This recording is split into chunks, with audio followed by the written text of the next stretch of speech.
Non, c'est pas trop tard pour aller farmer les airdrops sur Starknet. Ce qui est sûr, c'est que tu pourras pas être éligible au jeton natif de Starknet, le STRK.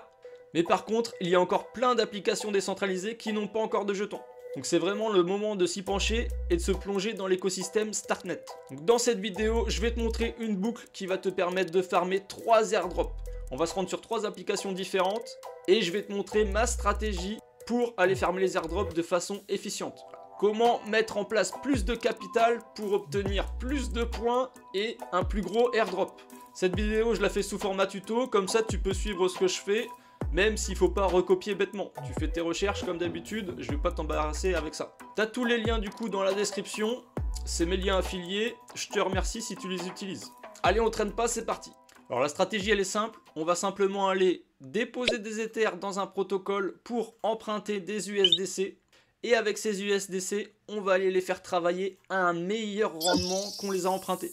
Et cette boucle, justement, elle va te permettre d'avoir une meilleure efficience de ton capital. Donc, par exemple, si tu mets 1000 $ en Ether sur la plateforme, derrière, tu vas pouvoir faire travailler 1500 $, admettons, parce que tu vas pouvoir emprunter 500 $ d'USDC. Tu vas augmenter ton capital grâce à l'effet de levier. Donc, il faut faire attention à ne pas se faire liquider, mais je vais t'en parler pendant que je vais tourner la vidéo. Donc j'enlève ma tête et on fait tout ça ensemble. La première étape, c'est le bridge. Alors, moi, j'utilise Rhino.fi. Donc comment ça fonctionne? C'est pas compliqué. Il faut juste connecter un MetaMask où tu as des Ethers. Donc tu vois, moi j'ai des fonds sur Arbitrum, donc je pourrais envoyer les quelques Ethers qui me restent sur Starknet. Donc je vais pas le faire parce que j'ai déjà bridgé, mais je te montre comment on fait. C'est très simple. Donc on va bridger des Ethers, on a dit. Donc ici, tu mets le montant que tu veux bridger. Moi, je vais mettre ça. On va aller de Arbitrum pour ma part, donc toi ça peut être une autre blockchain, et on va se rendre sur Starknet. Donc ici on voit combien d'Ethers je vais récupérer sur Starknet, donc il y a quelques frais, c'est normal, et ici il va falloir que tu connectes ton Starknet, donc tu mets connecté, et une fois que tu es connecté, tu peux bridger. Tu appuies sur bridge, tu valides la transaction, et tes fonds en quelques minutes vont arriver sur Starknet, dans ton portefeuille Bravos ou Argentix. La première application qu'on va farmer pour un potentiel airdrop, ça va être Zcaland. Tu vois ici, c'est marqué airdrop. Alors quand j'ai vu ça, je me suis dit que c'était trop tard, que la snapshot était prise. Donc une snapshot, c'est quoi? C'est simplement une prise de photo à un instant T pour savoir qui a utilisé le protocole ou pas. Donc si la date elle est passée, c'est trop tard. Mais je me suis rendu sur leur compte X, tu peux les suivre d'ailleurs, et sur un post épinglé du 6 février, c'est marqué ici, la snapshot n'a pas encore été prise.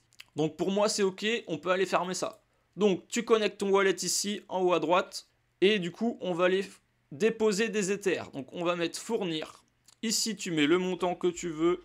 Donc j'ai mis voilà 0.02 ETH pour l'exemple et tu mets fournir Ether. Tu valides avec ton portefeuille et normalement c'est bon. Ensuite, une fois que tu auras fourni tes Ethers, tu peux aller dans tableau de bord vérifier.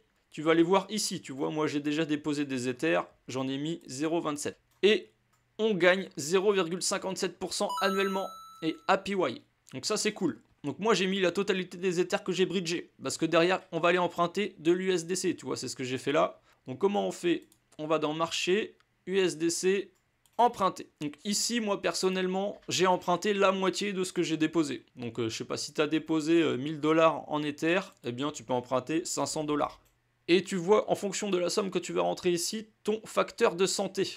Donc ouais, je te conseille de rester au-dessus de 2, comme ça c'est bien. Comme ça, si le prix de l'Ether il baisse, tu vas pas te faire liquider tout de suite. Par contre, il faut faire attention parce que si ça pèse vraiment fort, il va falloir soit retirer ta position, soit rajouter du collatéral. Donc après, tu appuies sur emprunter USDC, tu valides avec ton portefeuille Bravos ou Argentix. Et dans tableau de bord, tu vas voir un peu ce que tu as fait. Donc tu vois, j'avais déposé à peu près 720 $ d'Ether et j'ai emprunté 250 $ d'USDC. Donc tu vois, je suis même pas à un ratio de 0,5, je suis en dessous. Après, tu prends le risque que tu veux. Et ici, on voit le taux d'intérêt pour rembourser mes stablecoins, ça va être 3,91%. Donc c'est des taux variables, mais ça va tourner autour de ça. Donc normalement, une fois que tu as emprunté tes USDC, tu vas les retrouver dans ton portefeuille. Tu vois, moi, ils sont là. Donc maintenant, on va aller trouver un protocole pour faire travailler nos USDC. Alors on va se rendre sur Ecubo, c'est pareil, tu as le lien dans la description. Alors qu'est-ce que c'est Ecubo? Eh bien c'est un protocole de liquidité concentrée. Donc ça veut dire que ton capital va être beaucoup plus efficient vu que tu auras 2 bornes. Tu vois, j'ai trouvé un petit article au coin du bloc, vraiment super propre leur article. Ils t'expliquent ce que c'est les automated market makers et ils te disent en quoi c'est mieux la liquidité concentrée. Tu vois, en gros, sur un AMM standard comme Uniswap V2, tu as des bornes entre 0 et l'infini, donc il n'y a aucune borne.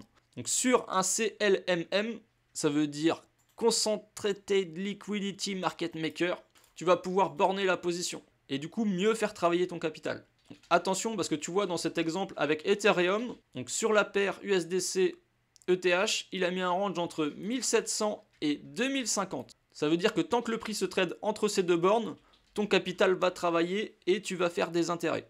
Attention parce que si le prix de l'ETH baisse et qu'il passe sous la borne, tu auras transféré tout ton capital en Ether à partir d'ici. Si le prix de l'ETH monte, à ce prix, tu seras totalement exposé en USDC. Donc tu ne seras plus exposé sur la hausse d'Ether. Donc il faut vraiment faire attention. Le mieux quand tu utilises ça, c'est d'être sur des paires stables. Comme ça, tu n'as pas de différence de prix, sauf si ça dépègue. Ou sinon, il faut vraiment que le prix se traite dans un range. Voilà. Tant que le prix ne fait rien, qu'il n'y a pas de volatilité, toi, tu es hyper content parce que tu es dans le range et tu fais des intérêts. Quand le prix part à la hausse parce qu'il y a une nouvelle, tu vas sortir du range et tes positions vont plus travailler. Et tu vas subir de l'impermanent loss. Donc tu vois ici qu'avec leur système, eh bien, notre capital, il travaille 15 fois mieux que sur un AMM standard. Donc ça, c'est cool. C'est tout nouveau, donc c'est parti, on y va. On lance l'application. Donc c'est pareil, tu connectes ton portefeuille. Alors sur Ecubo, tu vois, tu peux échanger et il y a des pools de liquidité. Donc moi, je suis déjà exposé sur une pool. Tu vois, j'ai pris du WST ETH contre de l'ETH. Et c'est en train de tourner et on voit que mon range est actif. Donc je fais des frais. Donc ici, on est venu pour déposer nos stablecoins qu'on a empruntés. Pour pouvoir déposer, tu vois, il faut déposer une paire. Moi, je vais avoir des USDC et je vais faire travailler ça avec des USDT. Comme ça, on ne va pas subir d'impermanent loss, normalement. Le problème, c'est que j'ai pas d'USDT. Donc, on va se rendre sur le troisième et dernier protocole, qui est Avenue.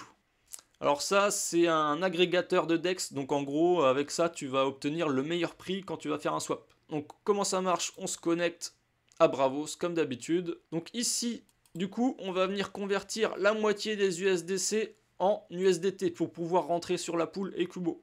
Donc je mets 50% et je les convertis en USDC et je swap. On signe la transaction et voilà. Au passage, tu vois, pareil sur Avenue, il y a un petit classement et ça veut dire qu'il va y avoir un airdrop, les gars. Donc on farm. Comment ça marche? Si tu fais du volume en swappant, eh bien tu vas faire des points. Là sur le mois de février, j'ai un score à 6000, j'ai fait 9 trades pour 1000 $ de volume. Donc plus tu fais de points, plus tu fais de volume, plus tu as de chance d'avoir un gros airdrop. Donc c'est pour ça que je te conseille pas de venir avec 10 balles. Parce qu'avec 10 balles, ouais, tu vas peut-être te rendre éligible aux airdrops. Tu seras vraiment dans le fond des classements. Et bon, après, peut-être que c'est une stratégie qui est bonne. Hein. Tu vas me dire, t'as rien à risquer avec 10 balles. Mais bon, si tu veux multiplier tes chances, je pense qu'il faut venir avec un capital un petit peu plus gros. Donc c'est bon, tu vois bien dans mon portefeuille, j'ai 120 USDC et 129 USDT. Donc on retourne sur Ecubo. Alors, ici, on peut choisir les bornes du range, comme je t'ai expliqué, tu vois. Les bouger, soit manuellement, soit en utilisant les petites cases ici. Alors, je vais pas te cacher que j'ai essayé celle-là avec un tout petit range en me disant que sur l'USDT, vu que ça bouge pas, je vais jamais sortir du range, mais je me suis fait sortir. Tu vois, on a une efficience du capital à plus de 20 000%, c'est énorme. Mais je te conseille pas de mettre ça parce que finalement, je suis sorti. Donc moi, je vais me rabattre sur un plus gros range. Et du coup, je vais déposer mon max d'USDC. Et tu vois, ça calcule automatiquement combien tu dois mettre d'USDT. Donc ici, du coup, on voit ma part dans la pool. Donc je suis à 0,06%. Et je vais pouvoir toucher 14,85%. Ça, c'est propre. Et donc tu vois largement que tout à l'heure, on a emprunté à 3,7%. Et là, on fait à travailler à 15%. Donc on va gagner 12% sur ce qu'on aura placé en stablecoin. Donc c'est une stratégie gagnante. On voit que notre capital, il est 5000 fois plus efficient que sur un protocole standard. Donc ça, c'est cool. On voit aussi qu'on a des frais de retrait un petit peu. Donc c'est parti, on ajoute des liquidités. Alors, on signe une première fois. Tu vois qu'il y a des frais quand même. Voilà, ma transaction est passée. On va aller voir ça. Et donc voilà, ma pool a été rajoutée. Elle est juste là, elle est active. On est dans le range, ça travaille. Donc sur Ecubo, c'est pareil. Tu vois, tu as un petit classement pour savoir qui c'est le plus gros farmer d'Ecubo. Alors ensuite, pour déboucler ta position, eh bien c'est pareil, mais à l'envers, hein. Donc je vais pas te la faire, mais ici tu mets se retirer, tu récupères tes dollars, tu vas les retrouver dans ton portefeuille Bravos. Ensuite, donc il faudra revenir changer tes USDT en USDC via Avenue pour farmer l'airdrop. Et ensuite sur Zcalend, eh bien tu viendras rembourser ta dette ici. Tu mettras rembourser, tu mettras le max et tu mets rembourser. Et ensuite tu retires tes ETH et tu es sorti de la boucle. Le but, ça va être de tenir la position un maximum de temps pour faire un maximum de points. Dis-moi en commentaire ce que tu penses de cette boucle. Est-ce que tu en as des meilleurs que ça? J'aimerais bien savoir ta stratégie. Ou si tu n'es pas encore dans l'écosystème, est-ce que tu vas te lancer? Dis-le moi, ça m'intéresse. De mon côté, je vais continuer à farmer les airdrops. Donc si ça t'intéresse, eh bien tu t'abonnes et puis tu peux me lâcher aussi un like pour cette vidéo. Allez, à la prochaine!